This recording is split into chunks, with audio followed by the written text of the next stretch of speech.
कम हो गया।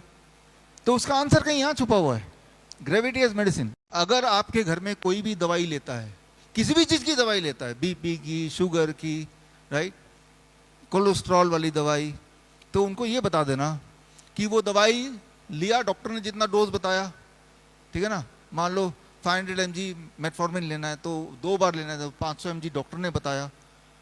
जब दवाई मुंह से गया कहाँ जाएगा?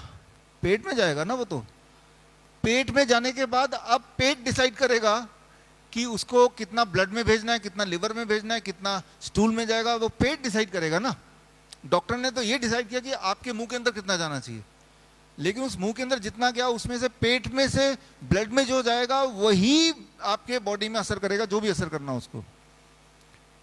इंटरेस्टिंग बात क्या है, वो डॉक्टर को ये नहीं पता कि ग्रेविटी भी काम कर रही है हमारे बॉडी में, काम तो कर रही है ना। तो इंटरेस्टिंग बात है कि जब किसी ने दवाई ली, लेके अगर वो अपने बाएं करवट लेट गया तो दवाई सिर्फ 1/4 ही ब्लड में जाएगा और बाकी वेस्ट हो जाएगा। ग्रेविटी का रोल कुछ ऐसा ही है। वही अगर राइट की तरफ अगर रख के फिर अगर दवाई लेता है और उसको राइट की तरफ लेट जाता है तो दवाई का असर कितना हो जाएगा? डबल हो जाएगा। वही अगर दवाई लेने के बाद खड़े रहता है, वो बैठता नहीं है, खड़े रहता है, तो दवाई कितना गुना हो जाएगा सर? 3 गुना हो जाएगा, राइट। और अगर वो दवाई खाने के पहले कुछ नहीं खाता, खाने के बाद भी कुछ नहीं खाता है, तो दवाई का असर सेम वाला डोज का कितना असर हो जाएगा? 4 गुना हो जाएगा। तो आप सोचिए कि एक ही दवाई है, उसी इंसान ने खाया, उसी वक्त खाया, अब वो कितना बॉडी में असर करेगा वो निर्भर करता है कि उसके बाद उसका पोस्चर क्या है। लेकिन क्या आपको लगता है किसी डॉक्टर ने कभी इस बारे में बताया? राइट। अगर वो खड़े खड़े रहता है, यानी कि दवाई को जितना असर करना चाहिए था उसका 3 गुना असर कर रहा है, तो बीपी की दवाई अगर 3 गुना असर करेगी तो क्या होगा उस इंसान को? Low blood pressure. याद रखिए, हाई ब्लड प्रेशर नहीं, लो ब्लड प्रेशर से हार्ट अटैक होता है। तो ये डेंजरस है उनके लिए, बीपी की दवाई खाने वाले लोगों के लिए। एक तो खाइए मत, डीआईपी डाइट अपनाइए तो बीपी की दवाई छूट जाती है, या फिर अगर खाना ही है, खाने के बाद खड़े मत रहिए, बैठ जाइए भाई, राइट। छोटी सी बात है, ग्रेविटी वर्क्स ज़्यादा पावरफुली बॉडी में when you are standing, right.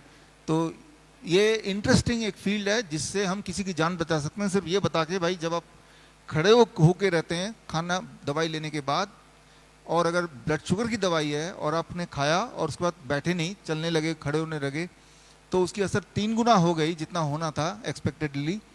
तो आपके ब्लड में शुगर क्या होगा? ज़्यादा होगा, कम होगा?